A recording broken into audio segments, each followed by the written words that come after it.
साथी भी श्री राहुल गांधी जी और कांग्रेस पार्टी की ओर से मैं आपका धन्यवाद करते हुए माननीय राहुल गांधी जी से अनुरोध करूंगा कि वो अपनी बात शुरू करेंगे। आदरणीय राहुल जी। धन्यवाद, धन्यवाद Randeep, thank you. I hope everybody is well and taking care of themselves. I thought I would have a conversation with you, a press conference with you. In the Congress Party, we have been having an internal discussion about some of our suggestions to the government. And I thought in this press conference, I would lay out some of the ideas that are being discussed internally in the Congress Party. And it is in the spirit of attempting to help the government and to provide some sort of input from our side. You know that we've been now 45 days in lockdown, and we are beginning to run into a little bit of a problem. There is a very strong feeling that we need to immediately, without any delay, get this package to our small and medium businesses, get money into the hands of the poorest Indians, have a strategy for our migrants, and start preparing properly for the opening of this lockdown. So that is what I wanted to discuss with you. Feel free to ask me whatever questions you like. Sir, बहुत सारे प्रश्न साथियों के आए हैं।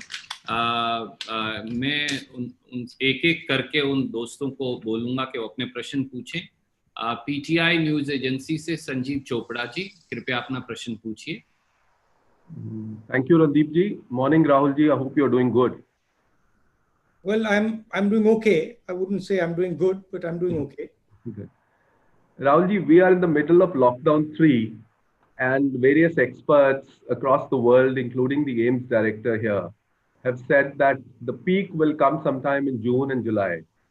And, since the lockdown is ending on May 17 and with new infections rising, what do you think should be the government's decision on May 17 and what should guide it? And since you said the Congress has also made some suggestions in this regard, and some states which are Congress ruled have said that they will not open their borders till the time the situation improves. So what is your view on that? The central thing the government needs to do is it needs to now give a little bit of transparency on its actions. We need to understand when they open, what is the criteria for that opening? So what are the boxes that they want ticked off before they actually start to open? Number one. And I think it's important that the government tells the people of India that these are the criteria that we're going to be using. And if these criteria are met, then we are going to open. Second, we simply cannot continue without providing support to the people who are suffering as a result of this lockdown. And the thing that is most important to understand that the lockdown is not simply a switching on a key and getting rid of the lockdown. Lockdown requires a number of things to happen. It requires a psychological change. Currently, the disease in India is seen as a very, very dangerous disease. And it is true. The disease is dangerous for certain groups of people. It is absolutely dangerous for older people. It is absolutely dangerous for people with diabetes, heart disease, hypertension, chronic infection, lung infection. But other than that, it is not a dangerous disease. So we are going to have to make a psychological change in the mind of our people. Currently, the people are very scared of the disease. The government, if it wants to open up, it has to turn this fear into a sense of confidence. Otherwise, you can open up and people won't go out. Finally, I'd like to say that the opening up is a transition. It's not an on-off switch, it is a transition. and you have to have a strategy for opening up. And this is what I said in my last press conference, and also I mentioned to the Prime Minister in my letter that please, this is not an on-off switch. This is a massive transition that is required. It will require coordination between state government, central government, DM, everybody, and most important, the people of India. That is the challenge in front of the government now. And let me tell you, it's not a trivial thing. It is a serious challenge, and I would request the government that they view state governments as partners. They view district magistrates as their partners, and that they do not centralize the decision making.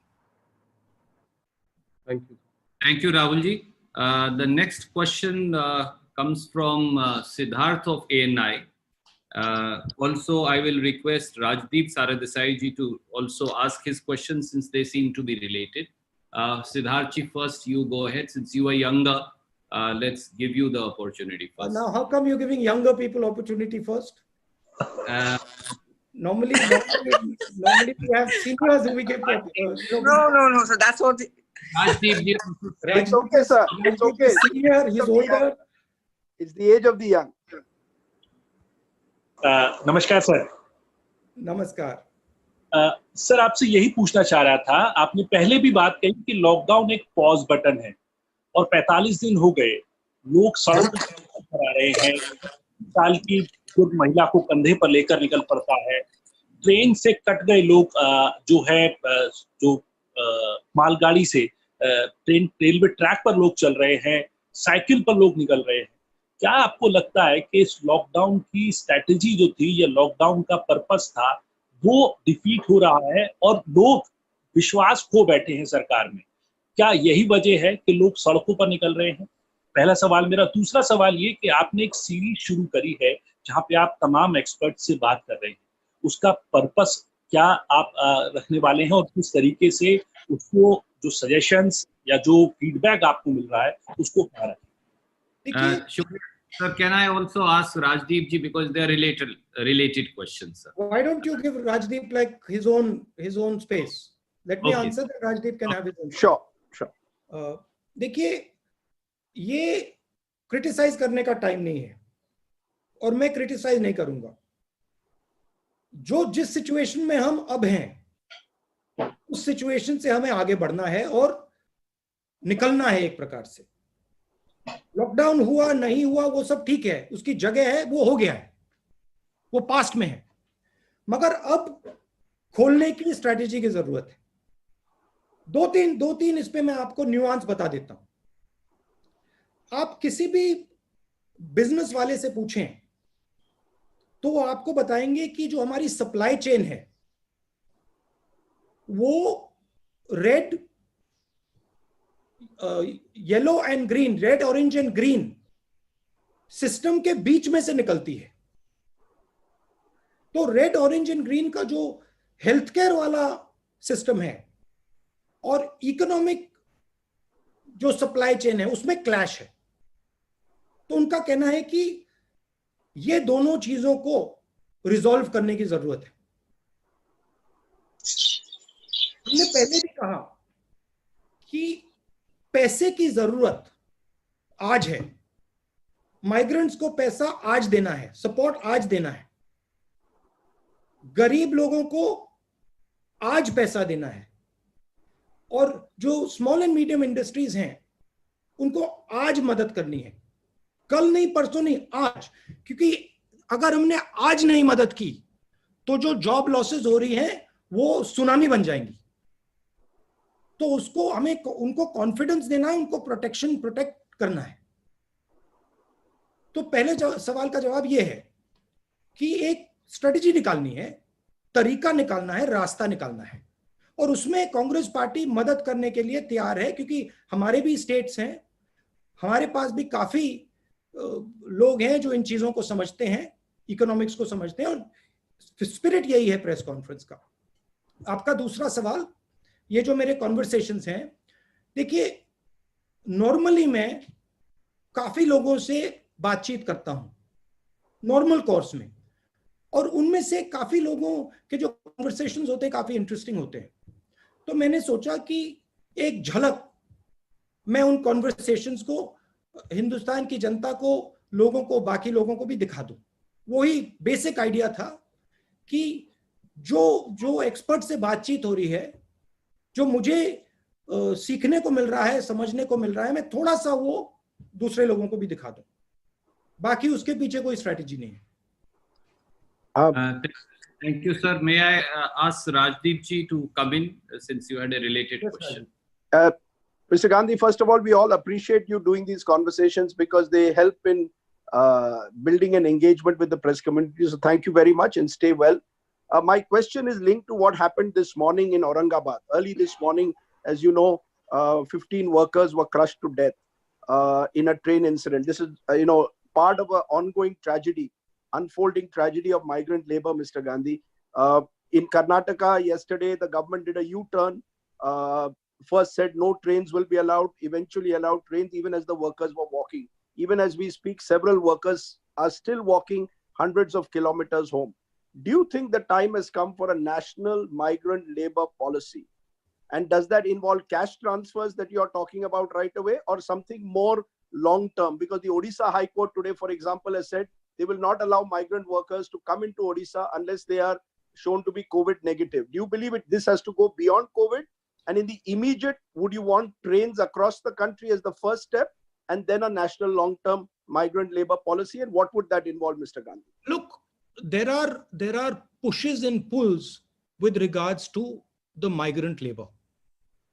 First broad thing that we are saying is take the idea of Nyay and start putting money directly into 50% of India's poor households. Just without thinking of it, just start doing that. It's not going to cost so much. 65,000 crores is what it's going to cost.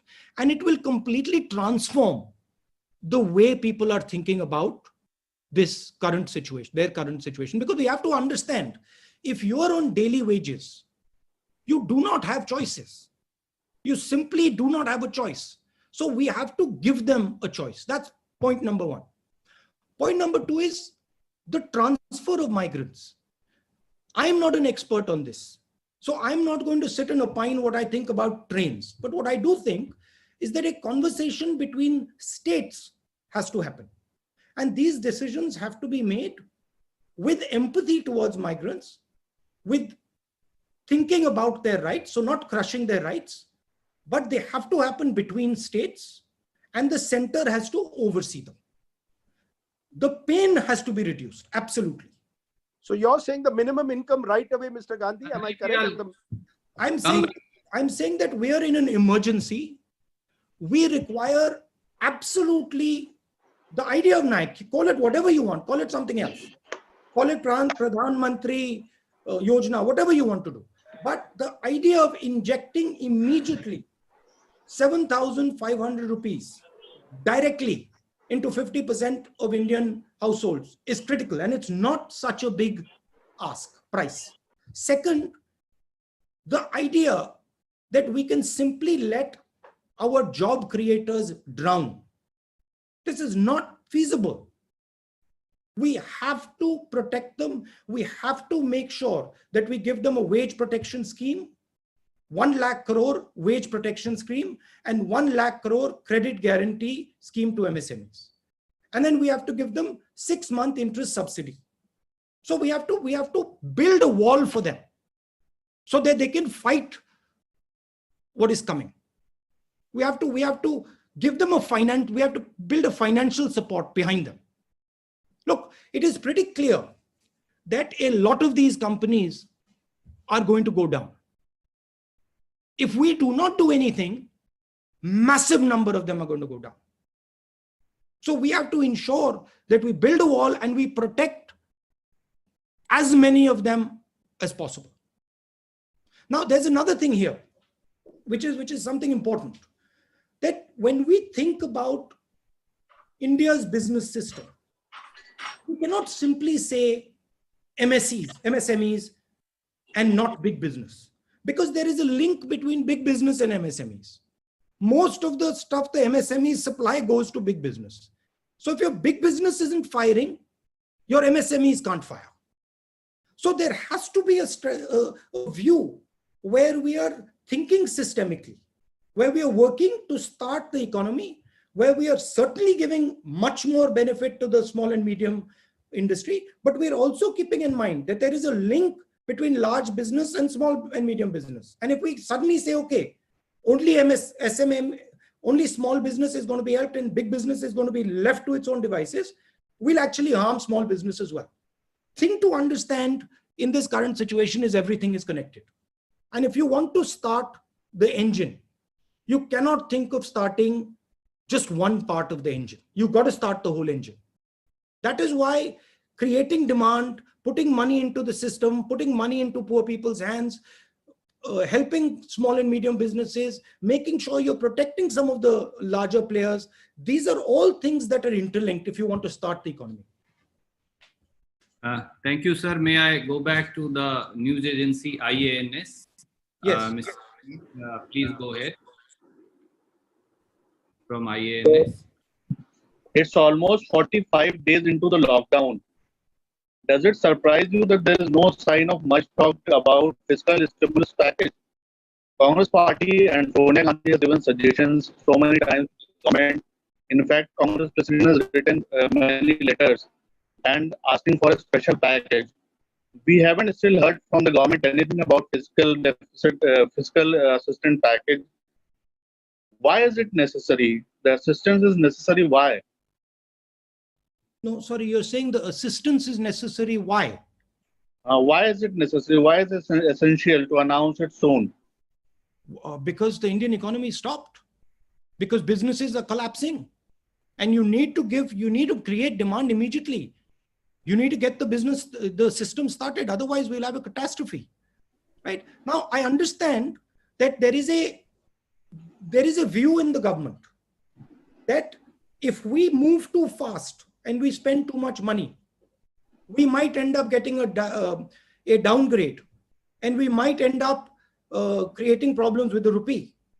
But my sense is that you've got to take that risk. You have to move aggressively now, because if you do not control and defend the foundation of our economy, downgrade and all will not matter anymore.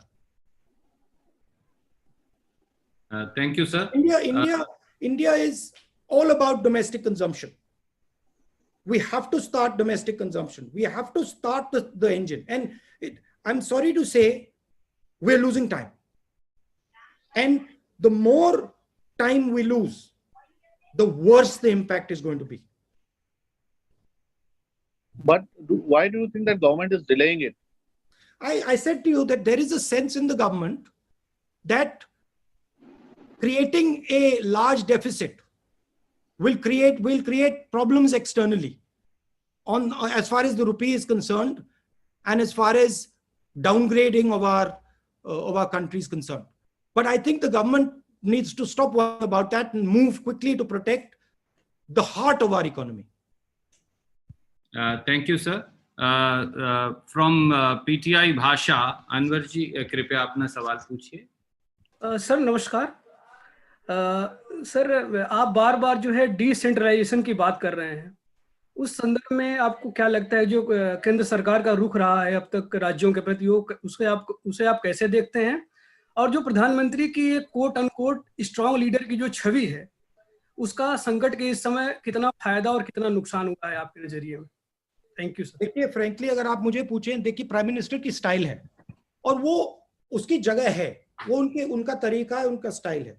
मगर ऐसी घटना में मुझे एक strong leader के बजाय बहुत सारे स्ट्रांग चीफ मिनिस्टर, एक स्ट्रांग प्राइम मिनिस्टर और बहुत सारे स्ट्रांग डीएम्स, बहुत सारे स्ट्रांग कलेक्टर्स चाहिए. मुझे चाहिए कि हम बीमारी को लोकल लेवल पे ही निपटा दें. हर लेवल पे बीमारी के सामने एक स्ट्रांग हिंदुस्तानी लीडर खड़ा हो, चाहे वो डीएम हो, चाहे वो किसान हो. मगर मैं उनकी स्टाइल है, वो अलग है, वो ठीक है. मैं आपको छोटा सा उदाहरण देता हूं. ये जो जोन्स बने हैं, रेड, ऑरेंज, ग्रीन, ये नेशनल लेवल से बने हैं. ये जोन्स स्टेट लेवल पे बनने चाहिए। हमारे स्टेट के चीफ मिनिस्टर्स हमें कह रहे हैं कि नेशनल लेवल पे जो रेड जोन है वो एक्चुअली ग्रीन जोन है, और जो ग्रीन जोन है वो एक्चुअली रेड जोन है। तो इंफॉर्मेशन स्टेट लेवल लीडर्स के पास है। तो जरूरी है कि जो हमारे जोन्स बन रहे हैं, छोटा सा उदाहरण दिया है, जो हमारे जोन्स बन रहे हैं वो एक्चुअली डीएम और चीफ मिनिस्टर के बेसिस पे बनने चाहिए। डीएम के पास इंफॉर्मेशन है, चीफ मिनिस्टर के पास इंफॉर्मेशन है, दिल्ली में ये इंफॉर्मेशन नहीं है। छोटा सा उदाहरण दिया। Thank you, sir. So may I request now Rajasthan Patrika? They have a question on, I think, farmers and agriculture. Shadab जी, कृपया अपना सवाल पूछिए। नमस्कार साहब। कहाँ है? नमस्कार, पूछिए। पीएम किसान सम्मान निधि योजना को लेकर 8 करोड़ किसानों के खातों में पैसा डालने की प्रधानमंत्री नरेंद्र मोदी जी ने 23 मार्च को घोषणा की थी। इसके बावजूद 1 तिहाई किसानों के खातों में चौथी किस्त की राशि का भुगतान नहीं किया गया है। आपको क्या लगता है इसका क्या कारण हो सकता है? अब इसका मैं कैसे जवाब दूंगा, ये तो आपको सरकार से पूछना पड़ेगा। मगर मेरा कहना है कि जो मैंने राजदीप से कहा कि एकदम डायरेक्ट न्याय का जो आइडिया है उसको आप चालू कीजिए, बिना एक सेकंड जाया करे उसको कर दीजिए। क्यों नहीं किया है, स्पेकुलेशन हो सकता है। मैंने थोड़ा आपको अभी बताया कि सरकार को डर है कि डाउनग्रेडिंग हो जाएगी, उससे ज्यादा मैं नहीं बोल सकता हूँ। Thank you, sir. May I request Ashish from ABP to ask his question? Ashish, ABP. Can you hear me, Randeep ji? Yes, please go ahead. Thank you, Randeep ji. Namaskar. Ashish ji. Sir, here this side, if you can see me, I'm raising my hand. You don't know which side you are on my screen. Yes, of course. That I'm just, if you can figure me out, I have my hands raised. Okay, got you. How are you, sir? I'm well. Sir, मेरा सवाल है कि आपने जैसे कहा एकदम शुरुआत में कि आपने भी आपके यहाँ इंटरनल डिस्कशंस चल रहे हैं। मैं जानना चाहता हूँ सर, जो डीप फाइनेंशियल क्राइसिस से हम गुजर रहे हैं अभी, उसको लेकर के आपने अपने जो कांग्रेस रूल्ड स्टेट्स के चीफ मिनिस्टर्स हैं उनको क्या सुझाव दिया है ताकि इससे हम बाहर निकल सके? क्योंकि सीमिंगली हम देख रहे हैं बीजेपी रूल्ड स्टेट के चीफ मिनिस्टर से बहुत ज्यादा इसको लेकर के कुछ सुना नहीं है। तो इस डिस्ट्रेस से डील करने के लिए कांग्रेस रूल्ड स्टेट्स को आपने क्या सजेशन दिया? Because you have been talking to so many economic experts. Sir, एक just add, let me add one more thing. आपने अभी कुछ दिनों पहले एक इशू और रेस किया था आरोग्य सेतु को लेकर के। एक रैंडम ट्विटर यूजर ने इस पर कुछ सवाल उठाए थे जिसपे आरोग्य सेतु की तरफ से रिप्लाई भी, रिस्पॉन्स भी दिया गया था। उन्होंने उन ऑब्जेक्शंस को कहा कि ये चीजें वैलिड नहीं है। आपको क्या लगता है सर इसके बाद की, क्या do you still stand by your stand on Aarogya Setu कि वो पूरी तरह से फुल प्रूफ नहीं है? अगर इन दोनों सवाल का प्लीज काइंडली जवाब दें। तो जो आरोग्य सेतु का वो ऐप है उसको हैकर्स ने तो उसको क्रैक भी कर दिया है, वो तो पब्लिक नॉलेज है। मगर मेरी मेन इशू उसमें ये है कि आप उसको ओपन सोर्स करिए।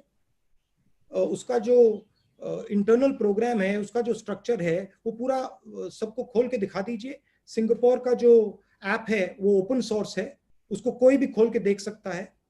तो मेरा कहना है कि आप ट्रांसपेरेंसी लाइए, कंफर्ट दीजिए लोगों को, और फिर आप ट्रांसपेरेंसी लाएंगे और कंफर्ट देंगे तो फिर आप ऐप चलाना चाहते हैं चला सकते हैं।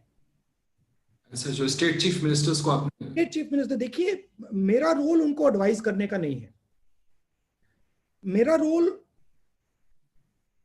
जो हमारे 3 चीफ मिनिस्टर्स हैं, मनमोहन सिंह जी, कांग्रेस प्रेसिडेंट, हम सब कुछ ही दिन पहले हमने एक डिस्कशन किया, और उस डिस्कशन में जनरली जो हमारे पंजाब, राजस्थान, पौंडीचेरी में जो छत्तीसगढ़ में जो सिचुएशन है उसके बारे में उन्होंने हमें ब्रीफ किया। उनका कहना था कि लड़ने के लिए डिसेंट्रलाइजेशन की जरूरत है, और उनका कहना था कि जो सरकार, सेंट्रल गवर्नमेंट से जो उनको पैसा मिलना चाहिए वो उनको मिल नहीं रहा है, तो उनको बोरो करने की जरूरत, बोरो करना पड़ रहा है, उससे उनको काफी मुश्किल हो रही है। ये बेसिक उनका उनकी पोजीशन थी। और फिर अलग अलग स्टेट्स में अलग अलग इश्यूज थे। पंजाब में इशू था कि जो मैंने सप्लाई चेन की बात की, कि अगर आपने मेन सप्लाई चेन की जगह रेड कर दिया तो फिर मतलब वहां पे इकोनॉमी शुरू ही नहीं हो सकती। सर मतलब छत्तीसगढ़ में आपके स्टेट्स कैसे निकले, ये क्या सुझाव दिया आपने? क्या आप अपना अगला सवाल, 2 सवाल आप पूछ चुके हैं? नहीं, मैं देखिए, हमने उनसे कहा कि आप इंफॉर्मेशन लेके, डिस्ट्रिक्ट लेवल से इंफॉर्मेशन लेके डिस्कस करके इंडिविजुअल स्टेट की आप स्ट्रेटजी बनाइए। अगर इनपुट की जरूरत है तो हम पीरियोडिकली जो हमारे चीफ मिनिस्टर्स हैं उनको एक साथ बैठाकर डिस्कशन करके हम असिस्ट कर सकते हैं। बट हमने कोई ऊपर से फोर्सिबली कोई सजेशन नहीं दिया है। Thank you sir. Can I go to Mausami from Aaj Tak? मौसमी जी अपना सवाल पूछिए प्लीज। वेयर आर यू मौसमी? राहुल जी नमस्कार, आपको आवाज मिल रही है मेरी? हाँ, आप कहाँ हैं? जी मैं सीपी में बैठी हूँ, कैनॉट प्लेस में हम लोग का एक दफ्तर बना है आज तक का, तो वहाँ पे बाहर पेड़ के नीचे बैठ के आपसे सवाल कर रहे हैं।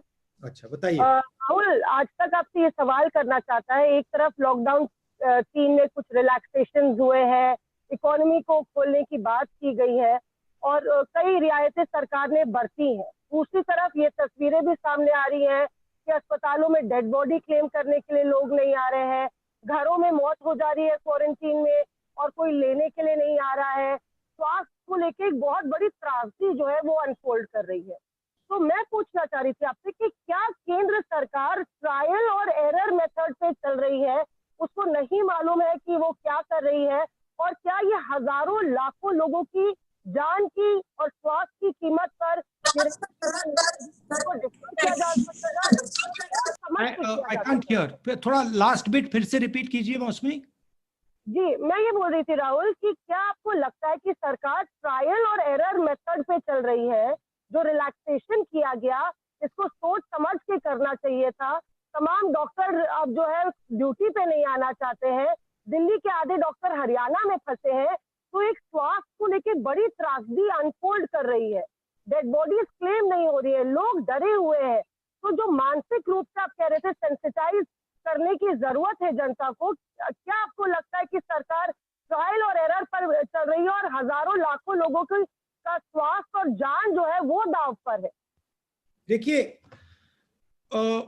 अगर फेयरली बात बोली जाए तो जिस सिचुएशन में आज हिंदुस्तान है, नॉर्मल सिचुएशन नहीं है।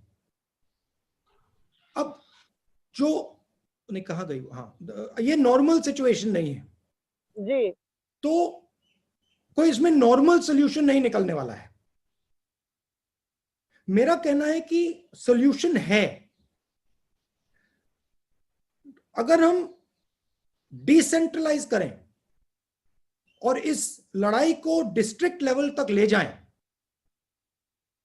तो हिंदुस्तान सॉल्यूशन निकाल सकता है।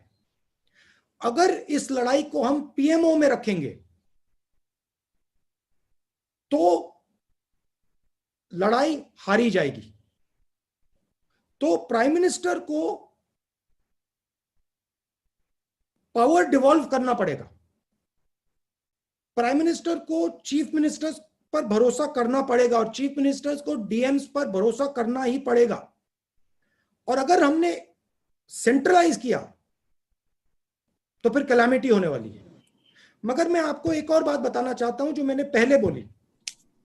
देखिए, लॉकडाउन ने सिर्फ हिंदुस्तान की नहीं, पूरी दुनिया की साइकोलॉजी बदल दी है जी। लॉकडाउन से पहले कोविड डेडली डिजीज नहीं थी। लॉकडाउन के बाद लोगों के दिमाग में कोविड डेडली डिजीज हो गई है। ये एक्चुअली गलत फहमी है। कोविड डेडली डिजीज है मगर 1% लोगों के लिए, और हमारा फर्ज बनता है कि हम उस 1% को पूरा प्रोटेक्शन दें और उनमें से एक व्यक्ति को बीमार ना होने दें। मगर हमारा यह भी फर्ज बनता है कि देश की जनता को बताना और समझाना कि 99% लोगों के लिए यह फेटल बीमारी नहीं है। ये प्रधानमंत्री को बहुत अग्रेसिवली करना चाहिए, हम सबको बहुत अग्रेसिवली करना चाहिए, क्योंकि आज हिंदुस्तान में, बाकी दुनिया में डर का माहौल है।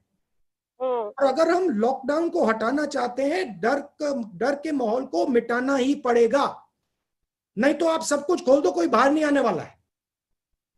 तो मैं आपको भी, प्रेस वालों को भी ये मैसेज देना चाहता हूं कि आपको भी ये रियलिटी बतानी चाहिए कि 99% हिंदुस्तानियों के लिए ये डेंजरस डिजीज नहीं है। 1% 2% के लिए जरूर डेंजरस है। राहुल, रियलिटी सरकार से भी आई है। हकीकत ये भी है कि स्वास्थ्य मंत्रालय की प्रेस वार्ताएं लगातार अब पोस्टपोन और कैंसिल हो रही है, लगातार डबलिंग जो है वो उसका पीरियड कम होता जा रहा है और प्रेस वार्ता कम होती जा रही है सरकार की तरफ से। तो ऊपर से इंफॉर्मेशन नहीं आ रही है, ऐसे में मीडिया आगे क्या जानकारी दे, इससे और केओस और पैनिक फैलता है। तो लगातार प्रधानमंत्री भी कर रहे हैं। मैं आपको अपनी साइड से बता देता हूं, फिर आप शायद माने ना माने। जितना आप इसको कम सेंसेशनलाइज करेंगे, जितना आप इसकी रियलिटी बताएंगे, उतना हिंदुस्तान को फायदा होगा। रियलिटी बड़ी क्लियर है, 1 to 2% के लिए डेंजरस डिजीज है, 95% लोगों के लिए, 99% लोगों के लिए ये डेंजरस डिजीज नहीं है। और ये जो माहौल, डर का माहौल है, इससे हमें निकलना ही पड़ेगा। और जितना जल्दी हम निकलेंगे, उतना जल्दी हम नॉर्मेलिटी में जा सकते हैं। तो मेरी भी जिम्मेदारी बनती है, आपकी भी जिम्मेदारी बनती है, प्रधानमंत्री की भी बनती है। आज हमें ये भूल जाना है कि मैं जर्नलिस्ट हूं, मैं कांग्रेस पार्टी का हूं, मैं आरएसएस का हूं, मैं बीजेपी का हूं। नंबर 1, मैं हिंदुस्तानी हूं। हिंदुस्तान में डर मिटाना है और हिंदुस्तान की जो इकोनॉमिक सिस्टम है, वापस उसको पटरी पे लाना है। Thank you, sir. May I go to Anand Patel from India Today? Anand ji. Hello, Rahulji. Can you see me? Yes, I can, Anand. Yeah. So no, this pandemic crisis, everybody believes that this is also an opportunity for India to invite investment. And the recent suspicion among the businesses operating out of China have offered a great opportunity for us to open our doors for long-term investment. But do you think our government is doing enough? Do you have any suggestions to offer? Frankly, now is not the time to think about what we will do 5 years from today. Now is the time to think about what we are going to do now, this minute, immediately. So if we do not act now, if we do not protect our small and medium businesses now, if we do not protect our migrants now, if we do not do income support now, we will not have an economy. To be very blunt with you, there'll be no competition. Right. I will discuss with you after the COVID crisis what I think we can do about competition with China. Also, I don't think you should underestimate Chinese business strength. There is a very strong foundation there, but we have also a very strong foundation. But let us not discuss what can be discussed 5 months from now. Let us discuss what has to be discussed now. I won't be able to discuss with you 5 months from now what can be done now. That opportunity will go. Thank you. Vijay Lakshmi from India TV. Am I audible? Yeah. Yes, you are audible. Hi, कैसे हैं राहुल जी? नमस्कार. I'm okay. How are you? I'm good. मैं इधर हूँ, आपको दिख रही होंगी. I'm raising my hand. I know, but you're outside. You're not in office. I am also. I'm at Vijay Chowk at this moment, so we are not in office. Most of the time we are on field only. Rahul ji, मैं आपसे पूछना चाहती थी job creation पर, क्योंकि बहुत सारे लोग बेरोजगार हुए हैं इस पूरे कोविड-19 की प्रक्रिया के दौरान. इनफैक्ट विदेशों से भी काफी सारे भारतीय हैं, 2 लाख के करीब भारतीय जो खाड़ी देशों से वापस आएंगे. तो आपको लगता है कि ऐसे लोगों के लिए भी एक रिहैबिलिटेशन पॉलिसी होनी चाहिए जो अपनी जॉब लूज करेंगे? माइग्रेंट वर्कर्स को हम देख ही रहे हैं. तो ये rehabilitation plan in terms of their job opportunity post कोविड-19 आपको लगता है एक बड़ा चैलेंज है? और जहां तक बात की जाए कांग्रेस शासित राज्यों की, तो क्या आपके जो कांग्रेस रूल स्टेट्स हैं, क्या वो कोई स्ट्रेटेजी पर रिहैबिलिटेशन पोस्ट कोविड इसको लेकर के काम कर रहे हैं अभी? मेन बात जो डिमांड है उसको क्रिएट करने की है। डिमांड आप क्रिएट करेंगे, सप्लाई क्रिएट होगा। अभी डिमांड बंद है, सप्लाई बंद है। डिमांड क्रिएट करने के लिए आपको पैसा डालना पड़ेगा एकदम। एक तरफ आपको, जो मैंने न्याय की बात बोली, एकदम वो करना पड़ेगा, किसानों की मदद, किसानों के हाथ में पैसा डालना पड़ेगा, जो गरीब लोग हैं उनके हाथ में पैसा डालना पड़ेगा, और जो हमारा सबसे बड़ा जॉब क्रिएटर है स्मॉल मीडियम इंडस्ट्री, उसको आप उसको फाइनेंशियली प्रोटेक्ट करना पड़ेगा। और जो मैंने पहले पॉइंट बनाया कि आप स्मॉल एंड मीडियम को लार्ज इंडस्ट्री से हटा नहीं सकते, लिंक्ड हैं, तो आपको सिलेक्टिवली जो हमारी लार्ज इंडस्ट्रीज हैं उनको भी प्रोटेक्ट करना पड़ेगा। जॉब क्रिएशन जब होगा जब स्मॉल एंड मीडियम इंडस्ट्रीज में कॉन्फिडेंस आएगी और इंजन स्टार्ट होगा। और आखिरी बात जो मैंने दोहराई, अगर डर का माहौल नहीं हटा तो लॉकडाउन नहीं हटने वाला है। तो एक्टिवली डर के माहौल को चैलेंज करना है, आपको भी करना है, मुझे भी करना है, पीएम को भी करना है, मिलकर करना है। लेकिन राहुल जी, आपको लगता नहीं कि डर के माहौल को चैलेंज करने के कुछ रेपरकशन भी हो सकते हैं? लोग शायद बहुत लाइटली लेने लग जाएं चीजों को। नहीं, लाइटली नहीं लेना है, रियलिटी बतानी है। रियलिटी है कि डिजीज 1 to 2% के लिए बहुत डेंजरस है, ये रियलिटी है, सच्चाई है।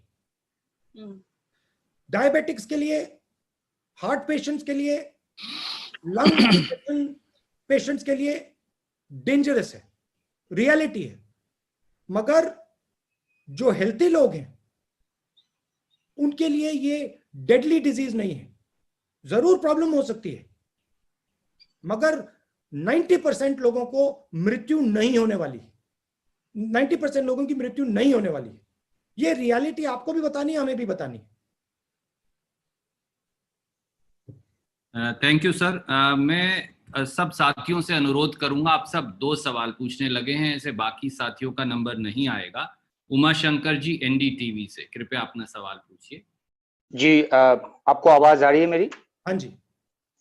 जी, राहुल, आपको याद होगा कि पिछली बार जो आपने पिछले महीने प्रेस कॉन्फ्रेंस किया था, शायद 16 अप्रैल को, तो मैंने ट्रेन का सवाल पूछा था। आपने तब कहा था कि मैं एक्सपर्ट नहीं हूं और एक्सपर्ट की राय जो है वो अलग अलग तरह की है, सरकार को चाहिए कि एक्सपर्ट से वो पूछ के फैसला ले। अब जबकि सरकार ने फैसला ले लिया है, ट्रेन जो है वो कुछ तादाद में चलाई जाने लगी है, अभी भी ये देखने को आ रहा है कि बहुत सारे हजारों की तादाद में या लाखों की तादाद में जो माइग्रेंट लेबरर्स हैं वो सड़क के रास्ते, रेल लाइन के रास्ते जा रहे हैं। कर्नाटक जैसे स्टेट में एक बार ट्रेन रोक दी जाती है, फिर उसके बाद ट्रेन चलाने की बात होती है। तो जो एक समस्या है माइग्रेंट लेबरर्स की, वो लगातार बनी हुई है, बहुत ही कंपेलिंग है।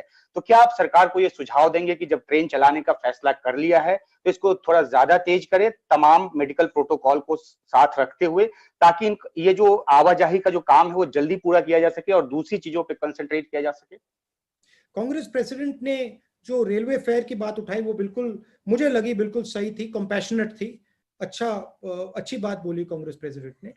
देखिए, सेफली करना चाहिए, आप जितना भी टेस्ट कराना चाहते हैं कराइए, मगर जो माइग्रेंट लेबर का जो हक है, जो राइट है, वो उसको मिलनी चाहिए। रिस्क लिए मत कीजिए, बिना टेस्ट मत कीजिए, मगर टेस्ट किए सेफली जरूर माइग्रेंट को अपने घर वापस भेजना चाहिए। Thank you sir. न्यूज़ 18 से अरुण कुमार सिंह जी, न्यूज़ 18 से अरुण कुमार सिंह। या बताइए जी। राहुल जी, आपको मेरी आवाज आ रही है? हाँ जी। अच्छा, सवाल आपसे मेरा ये है कि हेलो, बोलिए बोलिए, सुनाई दे रहा है। कल मैं एम्स के जो डायरेक्टर हैं डॉक्टर रणदीप गुलेरिया, उनके साथ इंटरव्यू कर रहा था। उन्होंने कहा कि तमाम स्टडीज हुई हैं जिससे ये साबित होता है और जिससे इस बात के आसार हैं कि जो पीक सीजन है कोविड-19 का हिंदुस्तान में वो जून और जुलाई में आने वाला है।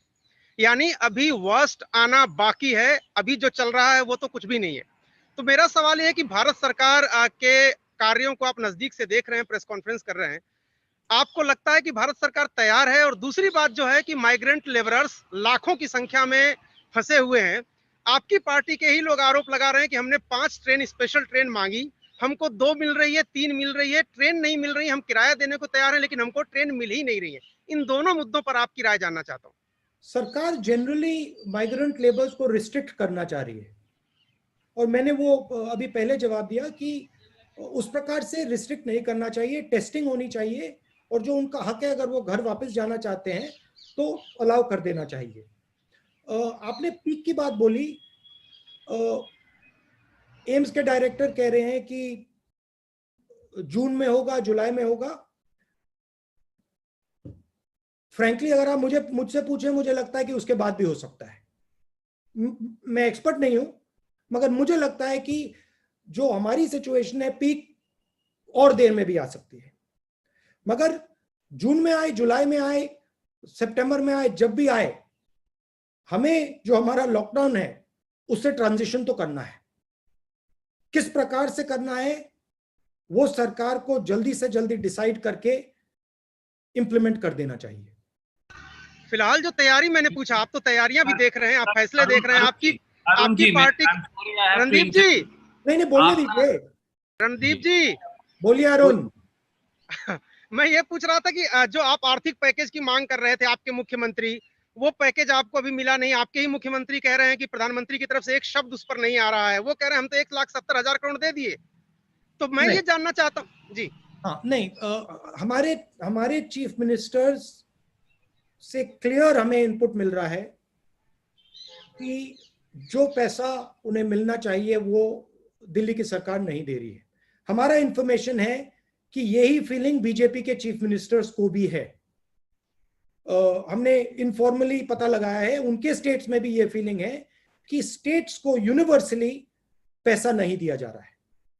ये रियलिटी है। Thank you sir. Sir Raman from news 24। Raman ji, news 24 से। वॉइस नहीं आ रही रमन। रमन अनम्यूट करिए अपने आप को। Can I ask? Please wait Pallavi. Raman from news 24 please. Rahul ji, आप अपनी जनसभा में लोकसभा चुनाव के दौरान हमने देखा कि आपने कहा कि यहाँ पे 2 इंडिया है, 2 भारत, एक अमीर भारत है, गरीब भारत है। और अभी कल मैंने प्रधानमंत्री का एक पुराना भाषण देखा जिसमें उन्होंने कहा कि जो सामान्य व्यक्ति हवाई चप्पल में दिखता है वो हवाई जहाज में दिखना चाहिए। तो 6 साल के बाद क्या वो दिख रहा है हवाई चप्पल वाला व्यक्ति हवाई जहाज में? और जो किसानों की समस्या है खासतौर पर लॉकडाउन के समय में, क्या आपको लगता है कि किसानों के लिए भी सरकार को कोई आर्थिक पैकेज अनाउंस करना चाहिए, घोषणा करनी चाहिए? एक छोटा सा सवाल आपकी पार्टी से जुड़ा हुआ है कि आपकी पार्टी में अर्थशास्त्र या अर्थव्यवस्था के कई जानकार हैं, चाहे मनमोहन सिंह जी की बात करें, पी चिदम्बरम जी की बात करें, और आपने शुरू भी किया है, रघुराम राजन हो या अभिषेक बनर्जी हो। क्या कांग्रेस पार्टी अर्थव्यवस्था को लेकर सरकार से सीधे संवाद की पहल करेगी? नहीं, देखिए, हम सजेशंस दे रहे हैं। जो भी हमें लगता है जिससे फायदा होगा वो इनपुट हम सरकार को दे रहे हैं। सरकार की जनरल स्टाइल ऑपोजिशन से बात करने की नहीं है, उसको हमने एक्सेप्ट कर लिया है। बट हम जो हमारा काम है वो कर रहे हैं। हमें लगता है कि 4-5 चीजें इमीडिएटली करनी चाहिए। मैंने पिछले प्रेस कॉन्फ्रेंस में भी बोला, इस वाले में भी बोल रहा हूं कि पैकेज की जरूरत है, एकदम कीजिए। हमने एमएसएमईज के बारे में क्लियर फ्रेमवर्क बनाया है, इनकम सपोर्ट का क्लियर फ्रेमवर्क बनाया है। एक और सजेशन, मनरेगा को आप 200 दिन का कीजिए, ये भी हमने सजेशन दिया है। तो हम अपना काम करते जा रहे हैं। देखिए, 2 हिंदुस्तान हैं, और जरूर जो कोविड का असर है जरूर गरीब हिंदुस्तान को ज्यादा लग रहा है, जरूर। और इसीलिए सरकार को जो हमारे गरीब लोग हैं, जो हमारे किसान हैं, जो हमारे मजदूर हैं, उनके खाते में एकदम पैसा डालना चाहिए। Thank you sir. Mohit Dubey from News Nation please. Mohit. Rahul ji नमस्कार।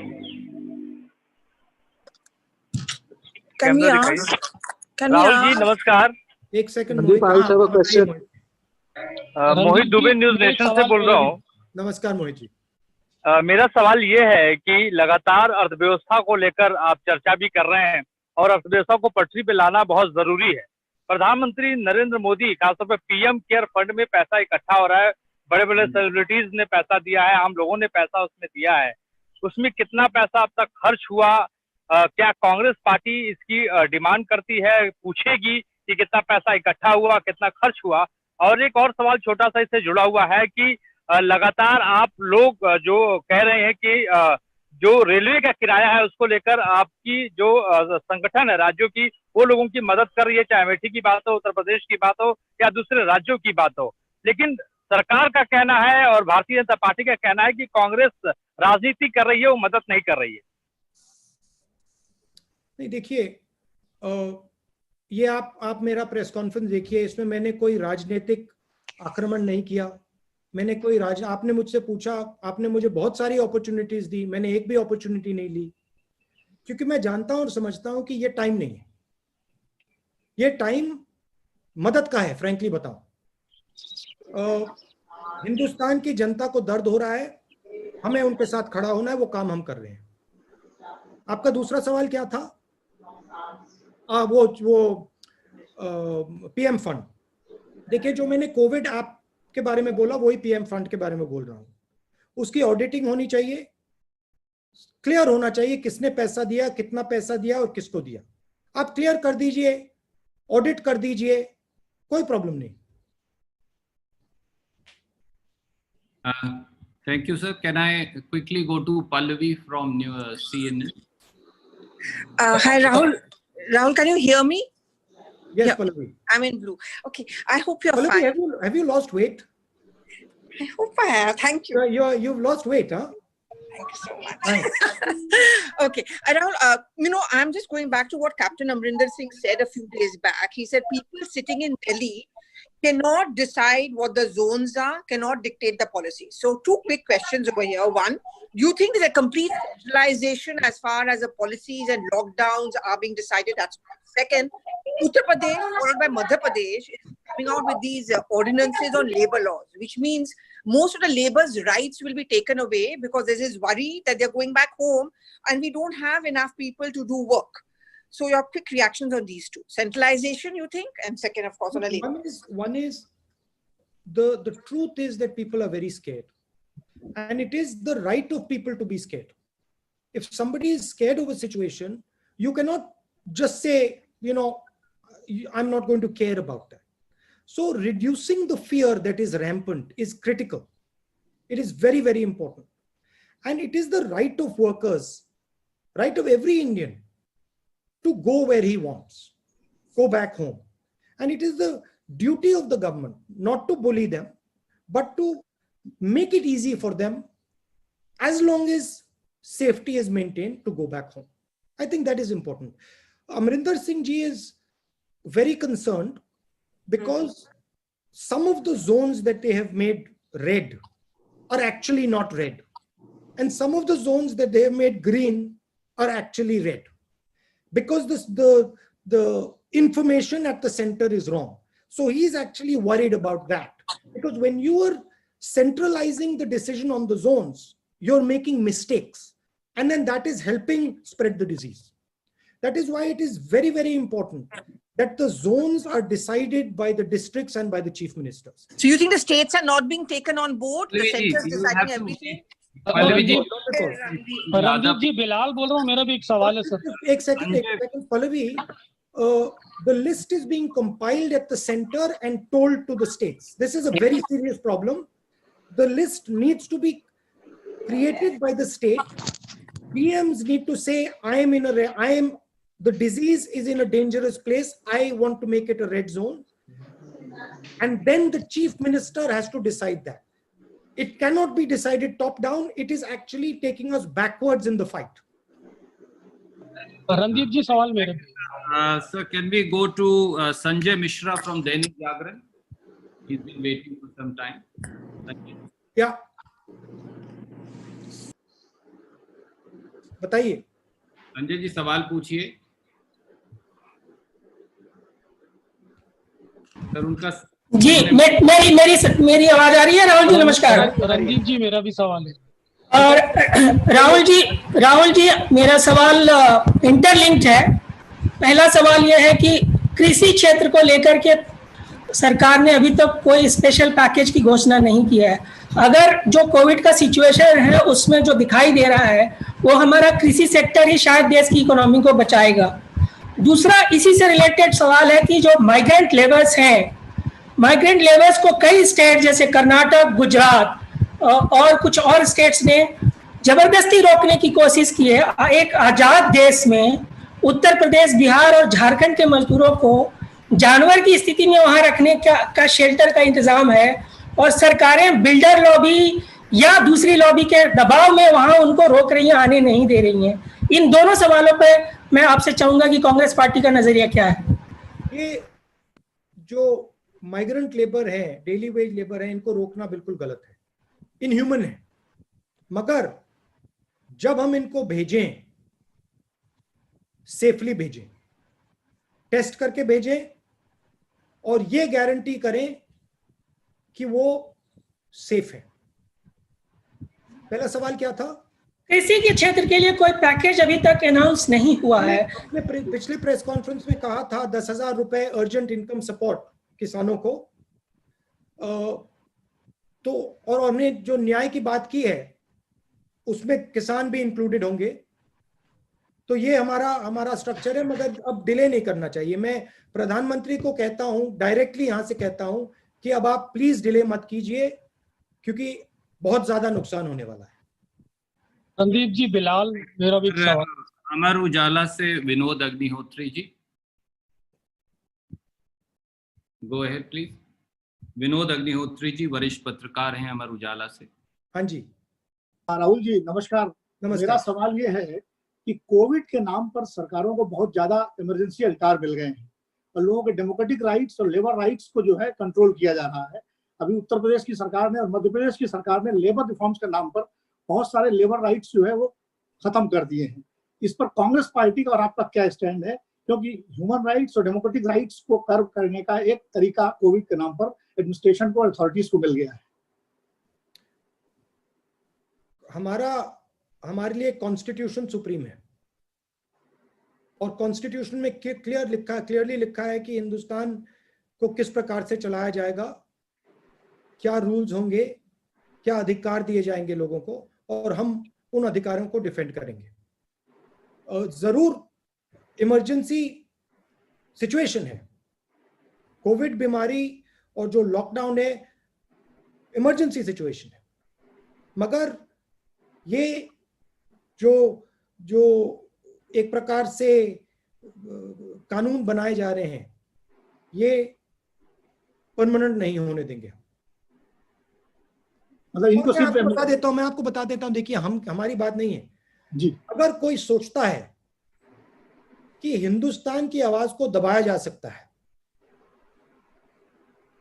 तो हिंदुस्तान उसको समझा देगा, कोई भी हो। तो हिंदुस्तान की आवाज को नहीं दबाया जा सकता है, उसमें तो मुझे पूरे confidence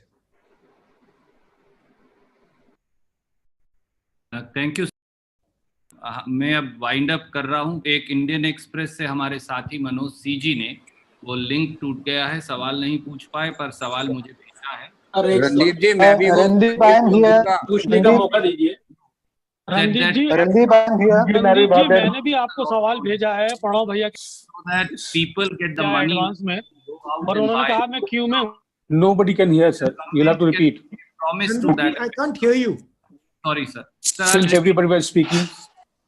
Abhijit Banerjee, during his conversation with you, said that cash transfer should be made after the lockdown is lifted, so that people get the money when they can go out and buy, and not now. He said the government can make a promise to that effect now.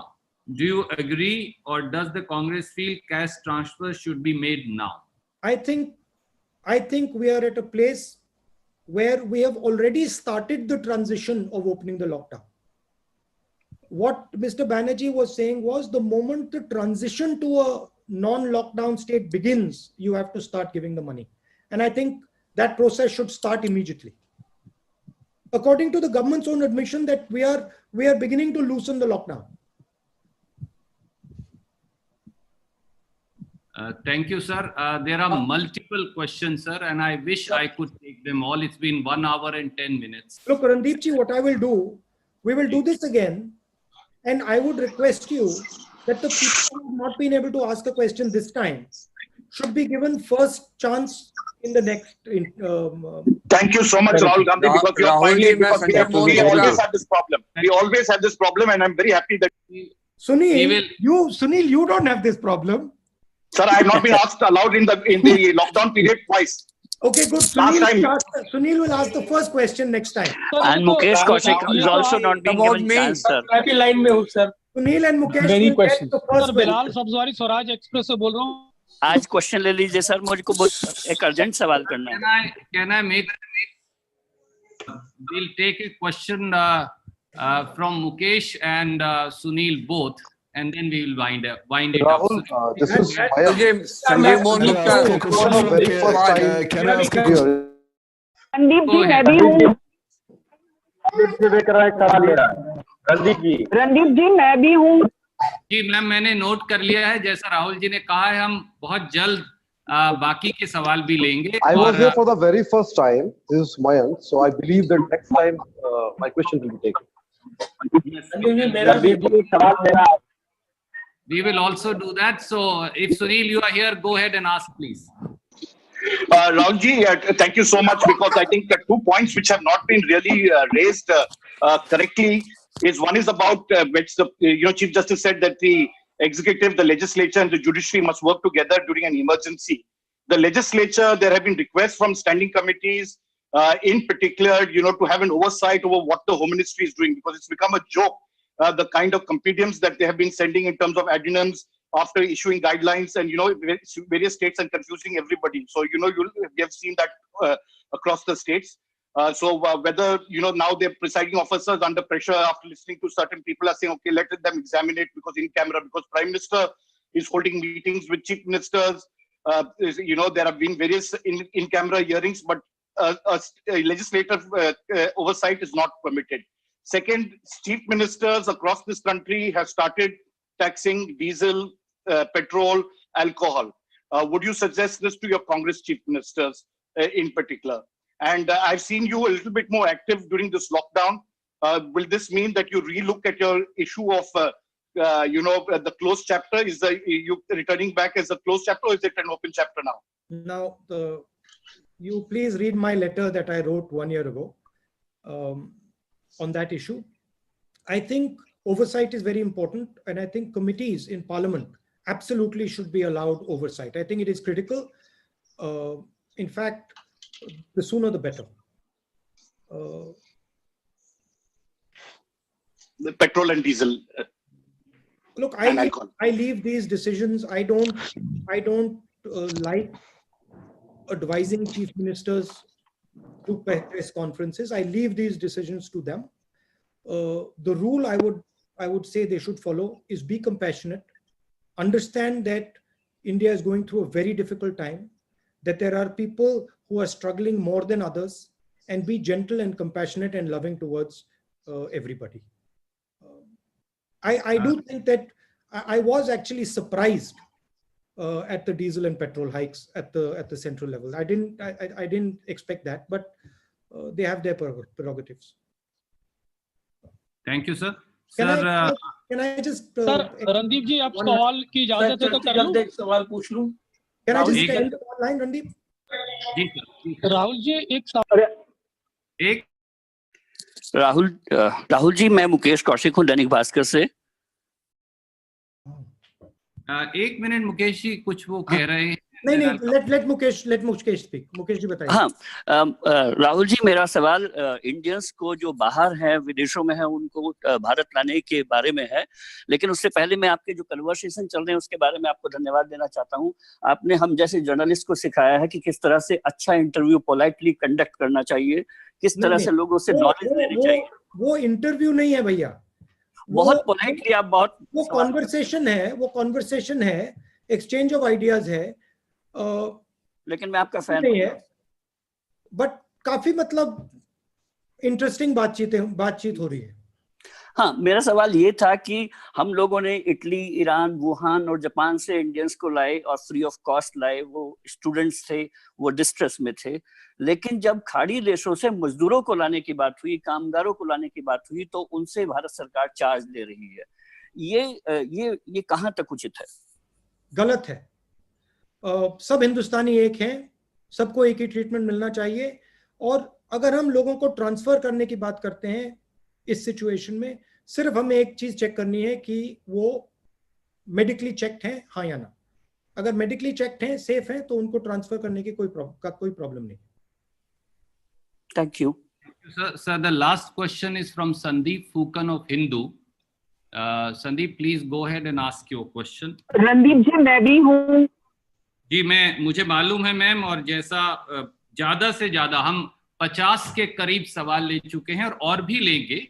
Sandeep ji from Hindu, please go ahead and ask. Otherwise he has sent me the question, and also question identical, and if I may repeat the question of both of them, sir. Yes. Sandeep ji from Hindu and Kaushik Deka from India Today both wanted to know two things, sir. One was your opinion on a comprehensive agriculture package, and the second part of the question, sir, was how a top-down strategy is not working, and the strategy really needs to come from the district, state, and then to the center, and not vice versa. Yeah, the bulk of the fight is going to happen at the district and the state level. But that is not to say that there is no role for the center. Center absolutely has a role, but there is a division of labor. Center should not be deciding zones. District magistrates and chief ministers should be deciding zones based on input from the ground, for example. But that is not to say that there is no place for the center. The center absolutely has to think about national strategy, but center must not get into the local fight against the disease. And I think if there is a observation that I can make, the current fight is too centralized. It needs to become more decentralized. Prime Minister has to, in my view, do 2 or 3 things. Number one, reduce the fear of the Indian public. That's job number one. Make India believe that, look, yes, it is a scary disease.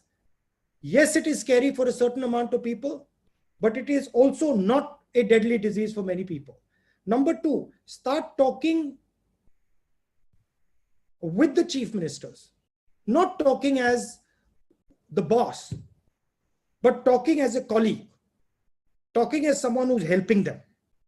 Forget about Congress ruled states, BJP ruled states, CPIM, forget about all that. They're all Indian chief ministers, and they should all be working together with the Prime Minister. I would, if I was to advise Prime Minister, even though it's not my place, definitely, once in 2-3 days, a call to every single chief minister. That would be very important. And a partnership type of call. Thank you. Rahul ji, चलते एक सवाल पूछूं अगर आपकी इजाजत हो। Finally, other advice, which has been the thrust of this press conference. Put money into our people's hands immediately. Don't dilly-dally. Put money immediately into our people's hands. Don't worry about it. Our people are solid people. They will turn this thing around if you give them the opportunity. Thank you very much. Thank you, sir. Namaskar. Thank you, Rahul. Thank you. Stay safe. Thank you, sir. Thank you.